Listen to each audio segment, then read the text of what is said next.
Bueno, pues en esta oportunidad vamos a hablar de un tema que es muy interesante, muy importante en estos estudios. Hoy vamos a hablar sobre eso que llamamos la muerte. Este tema se titula ¿Qué es la muerte?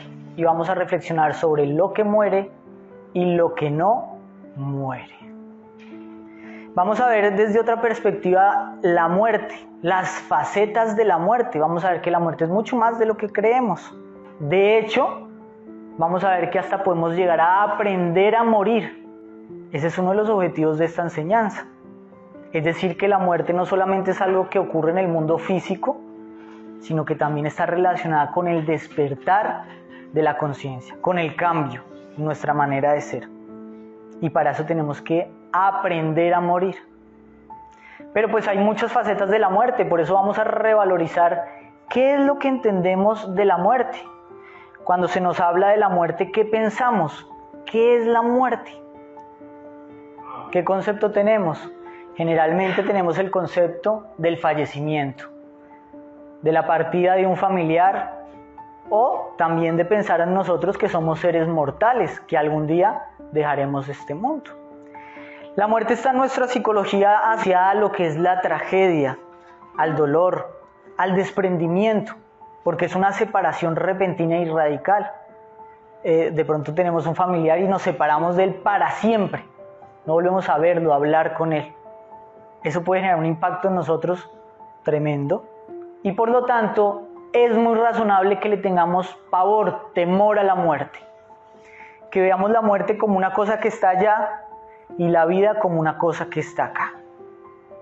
Todos los seres humanos nos aferramos a la vida, queremos la vida. ¿Cuánto pagaríamos porque nos curen una enfermedad?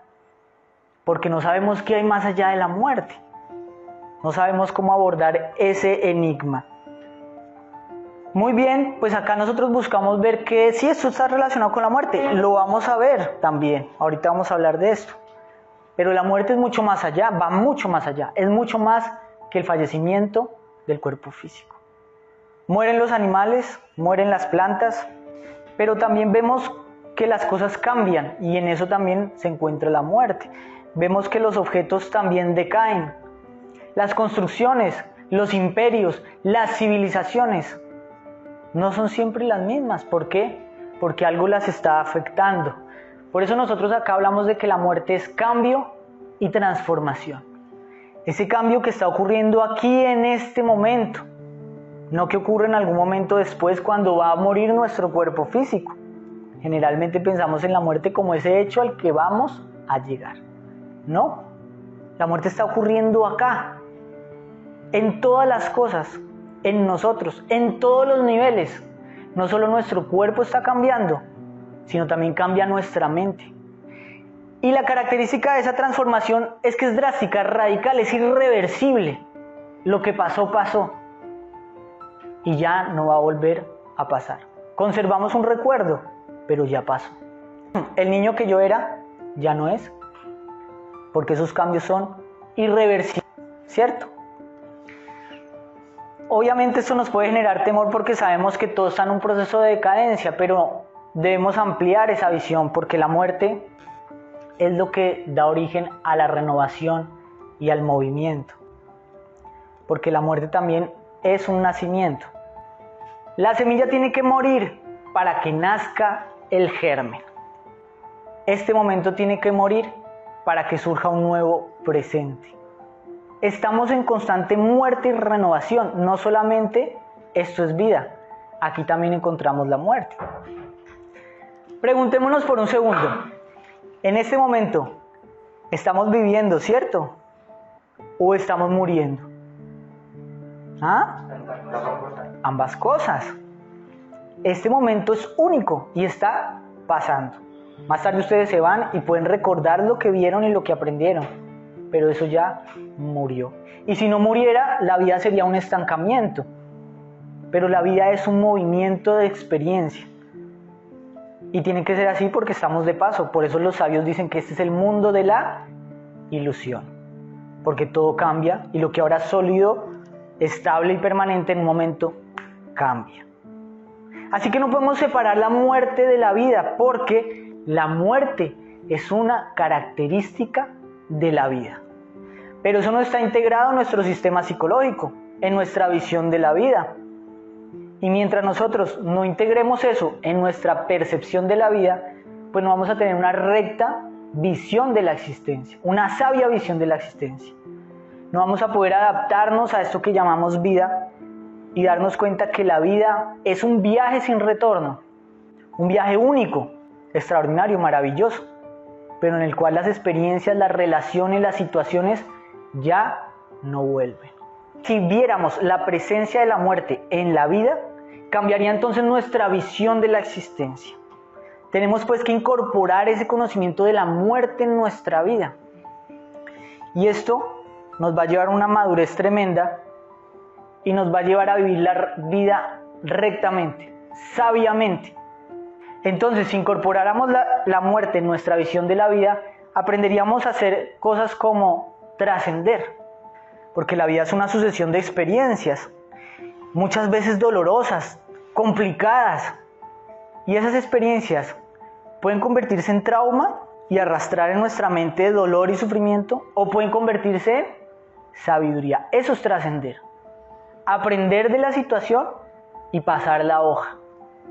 Aprenderíamos a perdonar, porque sabemos que las relaciones que tenemos con las personas son únicas.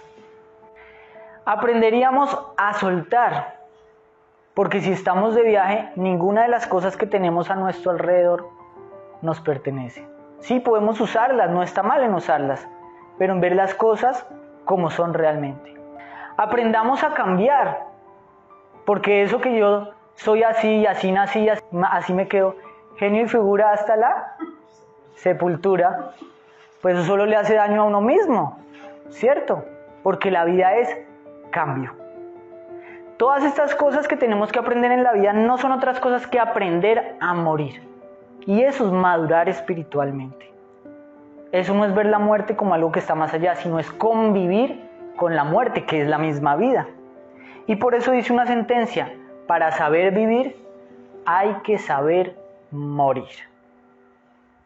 Sin embargo, esto no es fácil porque nuestra naturaleza se niega a esta experiencia. Nuestra naturaleza, nuestro instinto, se niega a ver los cambios. Todos buscamos, la mente busca estabilidad, continuidad, permanencia, solidez. Todos buscamos una seguridad, una vida que no existe. Porque sí, podemos pagarnos un seguro, podemos acumular mucho dinero, pero nadie nos garantiza que eso nos va a permitir controlar el flujo de la vida. Ya vamos a hablar más de eso. Es difícil para nuestra naturaleza aceptar las etapas de la vida que van pasando, enfrentar la decadencia del cuerpo ante ese misterio que se llama muerte. Esto realmente es un acto de madurez que no puede venir si no hay un conocimiento como este que nos enseñe a morir. A morir en los niveles interiores, psicológicos, para que podamos ver la vida con rectitud, ver la vida con claridad, con sabiduría y aplicar lo que vimos anteriormente. Entonces en ese momento vamos a aprender a caminar por la vida, sabiendo que estamos muriendo. Y en ese momento vamos a saber cómo funciona ese río, hacia dónde vamos. Nos vamos a preguntar, ¿hacia dónde vamos? Y entonces vamos a asumir la responsabilidad de la vida cuando aprendamos a dirigir los cambios de la muerte. Todos queremos abastecimiento, buenas relaciones. ¿Qué más queremos? Cariño, afecto. ¿Quién no quiere esas cosas? ¿Y qué nos garantiza que las vamos a tener? ¿Ese no es el dilema existencial de todos los seres humanos? Pues debemos saber que lo único que no cambia son las leyes que producen estos cambios. Y nosotros enseñamos a relacionarnos bien con esas leyes. ¿Cómo nos vamos a relacionar bien? Una máxima lo dice todo: trata a los demás como quieras ser tratado. Queremos felicidad. ¿Cuánta felicidad estamos dando? Queremos amor. ¿Cuánto amor damos? ¿Cuánto amor tenemos para dar? Porque si no tenemos, ¿qué vamos a dar? Fabriquen su destino, porque este momento está cambiando Y la única manera de controlar ese destino es manejando las leyes que están produciendo esta muerte constante, este cambio constante, esta transformación constante. Y otra pregunta, ¿en qué nos convertimos? Porque todo muere y su cuerpo no es el mismo de hace un año, ni de 2, ni de 10. ¿Y su mente sí es igual? No, cambia. ¿Y estoy dirigiendo yo esos cambios? ¿Esa muerte la estoy dirigiendo yo? ¿O es el entorno el que me está moldeando? ¿O pienso lo que la televisión me dice que piense? Fíjense lo delicado que es esto. Porque en la vida que es muerte, no podemos ser los mismos. O nos degeneramos o nos regeneramos. O crecemos en sabiduría o crecemos en ignorancia. O soy una mejor persona o soy una peor persona. Es que no hay más ser o no ser. Entonces se necesita mucha sabiduría para conducir este río, que se llama vida y que también es muerte. Ver la vida así le va a generar a uno mucha intensidad, porque la vida no vuelve. Las personas que tienen hoy al lado no vuelven. Y si solamente se quejan de lo que les molesta, de pronto un día no las van a volver a ver más. Las circunstancias son una oportunidad para aprender. Si son difíciles, aprovéchenlas. Eso no vuelve. ¿Cierto? Esto es la vida. ¿Queda claro hasta ahí? Vida y muerte, un solo fenómeno. Ahora vamos a hablar de 3 aspectos de la muerte. La muerte nos visita de diferentes maneras. Vamos a hablar de 3 clases de muerte. La primera, la muerte física. La segunda, la psicológica. Y la tercera, una que llamamos muerte segunda. Son 3 formas diferentes de muerte con las que estamos relacionados. ¿Qué podemos decir de la muerte física? Todos sabemos en teoría qué es la muerte física. El cuerpo es propenso a decaer, a enfermarse, a morir, porque estamos hablando del fin inevitable del cuerpo físico. Algún día va a pasar eso. Algún día lo que somos se va a descomponer. Va a pasar por un proceso de deterioro, como pasan todas las cosas, y tendremos que devolver lo que la naturaleza nos ha prestado. Porque todo lo que tenemos es en calidad de préstamo. Y todo va a volver a la naturaleza para seguir cumpliendo una función en ese movimiento, porque lo que hoy es su cuerpo, mañana puede ser otra cosa. Esa es la realidad de la materia prima de la naturaleza que tenemos en calidad de préstamo. Ahora, si todo es prestado, hay que preguntarnos, ¿qué es lo que nos queda? ¿Qué nos queda? Tanto trabajo, tanta dificultad en la vida, hola, para que no le quede a uno nada. Claro, aquello en lo que nos hemos convertido. Lo que hoy me queda es la persona que soy. Si yo quiero dar amor, tengo que tener eso para darlo. Y para tener amor hay que hacer un trabajo, un desarrollo.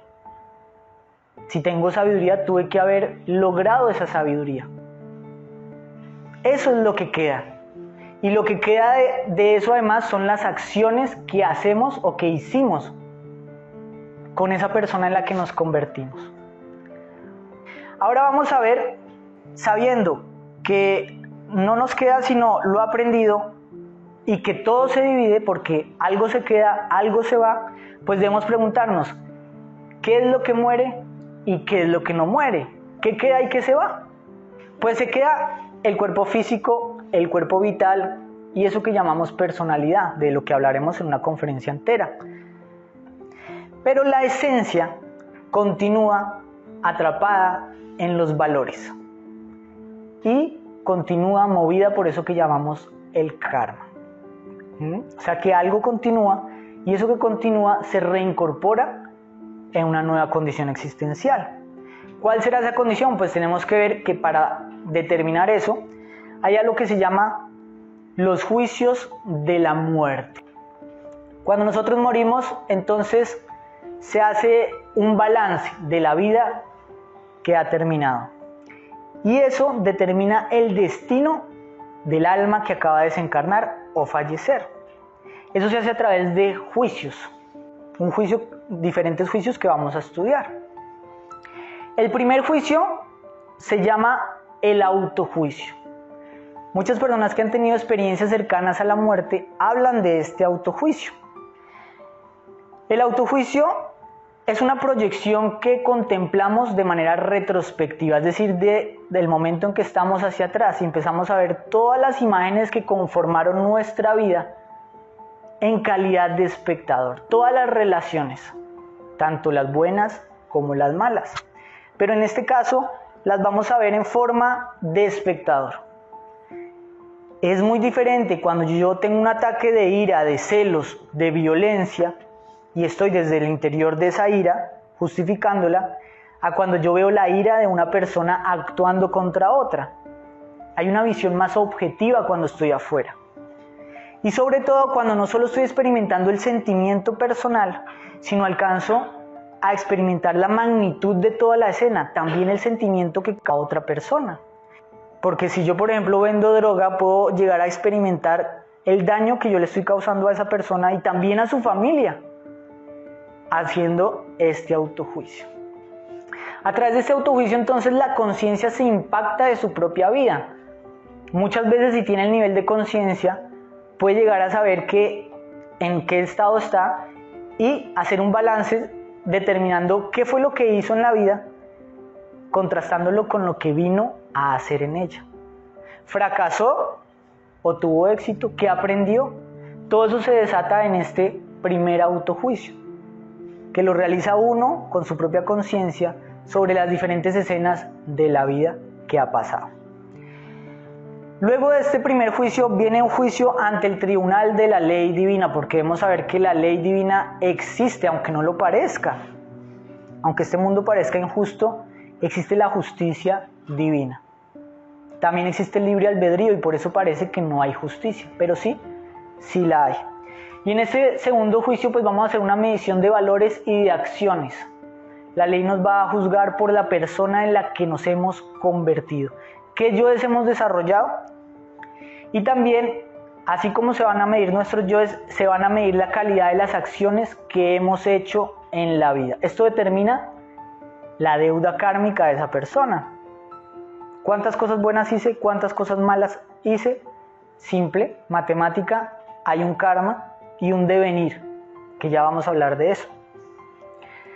En este juicio debemos saber que es muy importante que ante la justicia no cuentan buenas intenciones, ni las creencias que yo tenga, ni si yo ocupaba un buen cargo, ni si era guapo o si era feo, sino qué acciones realicé.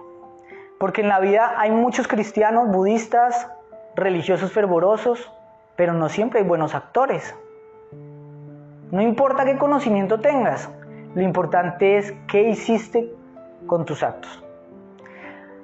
Así que aquí era donde yo les iba a hablar de las acciones. Ojalá tengamos buenas acciones para este día, porque las acciones son las que nos reciben en el más allá. Y de esto hablaba Buda. Él decía con la siguiente comparación: cuando una persona regresa a su hogar después de haber estado largo tiempo ausente, es recibida afectuosamente por parientes y amigos. ¿Verdad?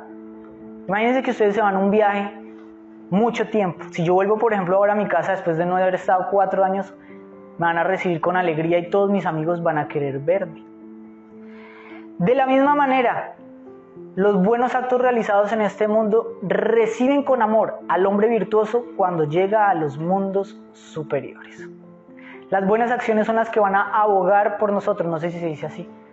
Son las que nos van a abrir un camino cuando pasemos al más allá. Además de este juicio viene un tercer juicio que está relacionado con el sexo. Ustedes, las personas que ya han venido acá, saben lo importante que es la energía creadora sexual. Y acá se nos va a medir el fuego, es decir, que se va a medir el trato que nosotros dimos a la sexualidad.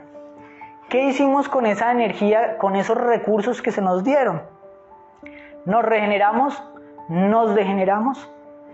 ¿Tuvimos la fortuna de que nos dieran una enseñanza para usar esa energía creadora sexual? Y por lo tanto, ¿hicimos algo con ella? ¿Una creación superior con ella? A eso se le llama medición del fuego en la columna vertebral, también que va a determinar las posibilidades que tengamos para una futura existencia. La afinidad, porque como bien sabemos, nosotros nos relacionamos con seres por afinidad. Y al retornar al mundo, pues retornaremos en un entorno que es similar a nuestros valores. Así que después de todo este balance, de esta suma y resta de valores, vienen las posibilidades, porque todo esto se da para abrir caminos, porque cada esencia, según lo que ha hecho, se abre a sí misma un camino, porque ¿quién decidió actuar? Nosotros mismos. Y con nuestras acciones fue que se hicieron todos esos juicios, y con esos juicios se abrieron estas posibilidades. La primera posibilidad se le llama revivir, regresar. Esto le pasa a mucha gente, se llama experiencias cercanas a la muerte. Es decir, que estamos allá viendo la luz y nos dicen, todavía no es tu momento, regresa. Muchas personas ven la luz, ven experiencias, ven familiares fallecidos. Muchas personas van a los inframundos y se aterran y de pronto al no ser su momento, regresa. En internet hay un montón de experiencias cercanas a la muerte. Gente que ha estado en los inframundos y ha regresado y ha cambiado al 100% su actitud frente a la vida, porque descubrieron que aquello de lo que hablan las religiones no es mentira, que hay que saber vivir. Bueno, si revivió, pues trajo una experiencia que seguramente le servirá para ver que existe algo más. Pero también están los que una vez fallecen y tienen el derecho a ascender a un cielo. El cielo es una dimensión superior, un mundo de experiencia superior donde están los habitantes del cielo. Es decir, las personas que han hecho buenas obras, han tenido progresos espirituales en esta vida, son atraídas por afinidad a un mundo que les es afín. Imagínense un mundo lleno de personas que han trabajado sobre sí mismas, que han trabajado sobre sus defectos, para quienes la guerra es un absurdo en la vida práctica, que han aprendido a amar. Bueno, hay mundos llenos de esas clases de seres. Hay dimensiones de la naturaleza, eso le llama cielos, porque son dimensiones superiores. Si nosotros nos convertimos en una de esas personas, pues por afinidad vamos a ir allá, una vez hayamos muerto, de acuerdo a las obras y los progresos espirituales que hayamos alcanzado. Pero si somos como una persona promedio, lo general es quedar en eso que se llama el limbo, que es una zona intermedia, donde quedan generalmente los seres dormidos, personas que muchas veces ni siquiera saben que están muertos porque no tienen el grado de conciencia para determinarlo. A esto se le llama también, los tibetanos le llamaban el bardo, un estado intermedio. Muchas veces un estado de purgatorio en el que se purgan ciertas penas de mediana magnitud. ¿Para qué? Para quedar a la espera de un nuevo cuerpo y volver acá a este mundo escuela, a seguir viviendo, a seguir teniendo experiencias una y otra vez, hasta que esa persona decida convertirse en un habitante de otro mundo. Y una cuarta posibilidad muy desafortunada es la que se llama involucionar, de la que vamos a hablar ahora en un momento, que está relacionada con descender a los mundos inferiores, que las religiones llaman los mundos infiernos. Ahora vamos a hablar un poquito de eso. Así que bien, lo importante es saber que todos tenemos una idea de la muerte, pero la muerte es solamente una transición a una continuidad de la existencia. Un cambio de vehículo, un cambio de traje. Y tenemos que ver qué es lo que determina que vayamos de un traje a otro. Nuestras acciones y el ser en que nosotros nos convertimos. Trabajen sobre sí mismos y se van a relacionar en esta vida con personas mejores y también en el más allá. Van a tener derecho a una mejor familia, a unos mejores amigos y tal vez a un lugar donde solamente habitan seres superiores y ya no van a tener que volver acá hasta que logremos la autorrealización, que es ya no volver a ninguna experiencia de estas. ¿Está claro hasta ahí? Bueno, vamos a pasar la hoja para ver otra clase de muerte, diferente. En otro nivel está eso que llamamos la muerte psicológica o muerte mística. Ya no estamos hablando de muerte física, sino muerte en otro nivel. Lo que estábamos diciendo, que podemos aprender a morir. Eso es la posibilidad que tenemos de conocernos y hacer un trabajo de transformación sobre nuestros defectos, ignorancia y egoísmo. Si yo muero en mis defectos, brotan virtudes. Si muero en la ignorancia, brota la sabiduría. Si muero en el egoísmo, ¿qué brota? El amor. Esa transformación se realiza en vida a través de un conocimiento como estos.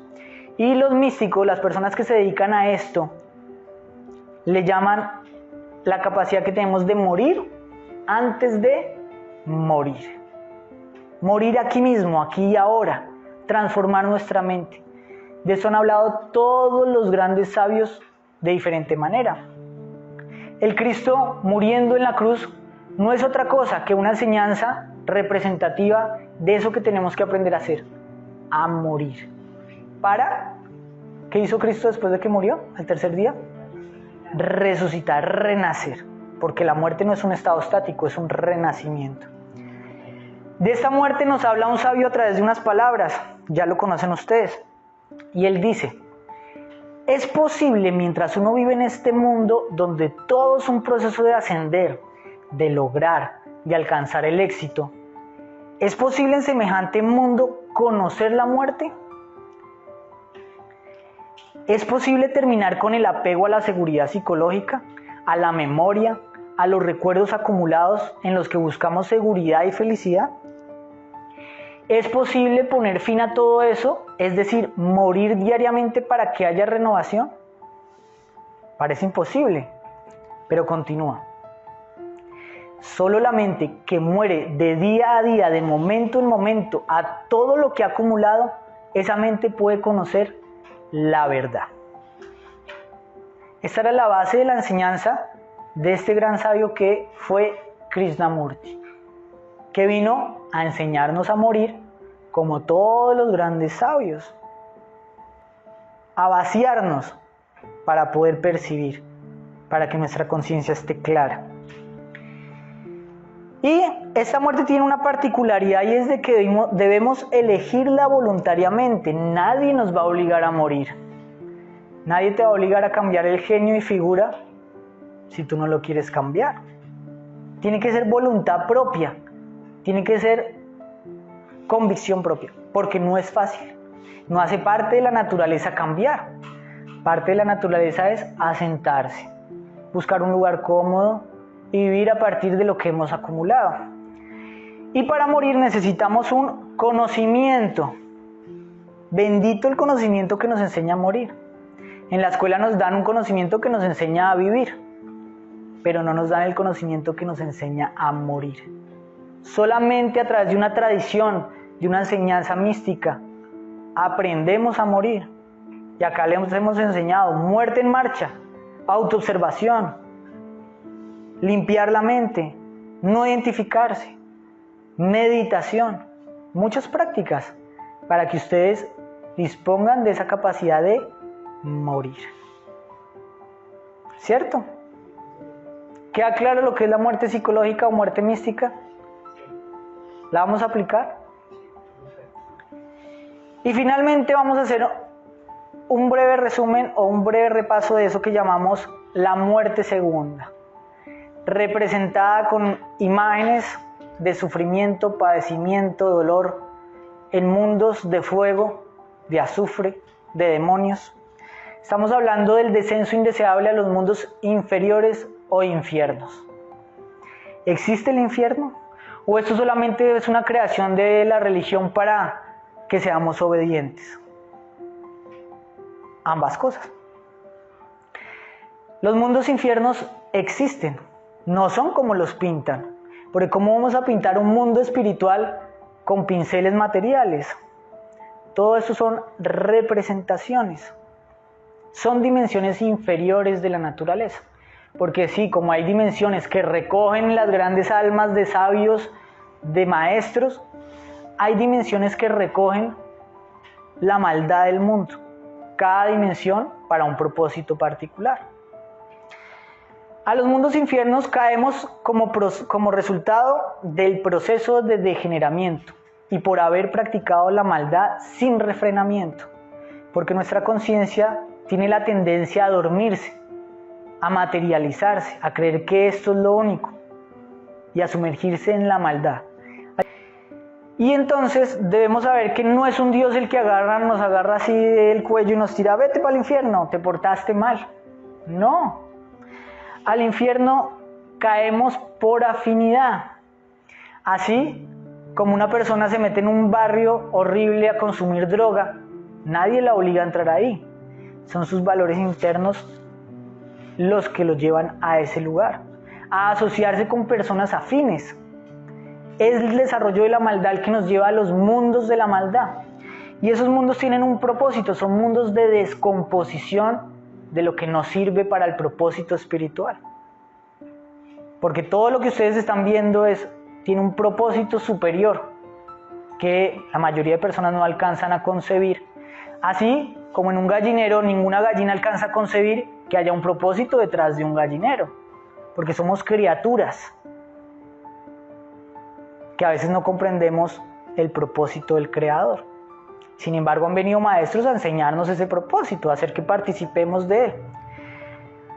Así que en este mundo debemos pasar por un penoso proceso de purificación donde se desintegra el ego, se pierde el alma y se expía la deuda kármica para que esa esencia que está atrapada en esa maldad quede libre y pueda ascender a empezar nuevamente procesos que ya hablaremos en otra conferencia.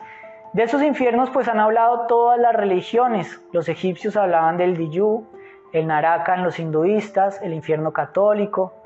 Los musulmanes tenían otro que se llama el Jahannam. Los nórdicos, todas las grandes religiones han ilustrado estos mundos, porque los místicos tienen la capacidad tanto de conocer los cielos como de conocer los infiernos, conocer todo el orden de mundos espirituales. Eso solo lo logra una persona que se dedica a la espiritualidad. Y todos los grandes sabios de todas las religiones nos han hablado del infierno y nos han prevenido de caer allí. Recordemos a Jesús que decía, no temáis a los que matan el cuerpo, mas el alma no pueden matar. Temed más bien a aquel que puede destruir el alma y el cuerpo en el infierno. Esto no es para meterles miedo, sino para que comprendan que en el universo hay un orden de mundos. La persona que está trabajando interiormente ni siquiera tiene que pensar en el infierno. Así como tal vez ustedes no tienen que pensar en que hayan barrios donde están matando personas, porque ustedes no visitan esos barrios. Pero si no tienen la conciencia limpia, si no tienen la conciencia tranquila, es mejor recordarse los infiernos para que nos motive a trabajar, a no caer allí. Que esto no se le desea ni al peor enemigo. Entonces, vemos que esto también es una clase de muerte, donde muere el ego, donde se desintegra el alma. De esto vamos a hablar más profundamente en otra conferencia.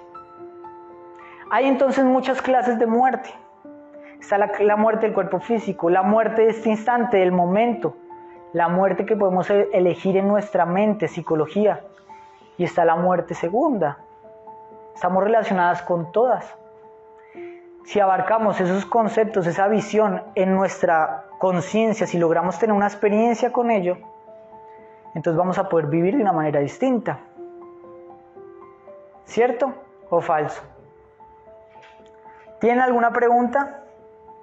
¿Alguna duda?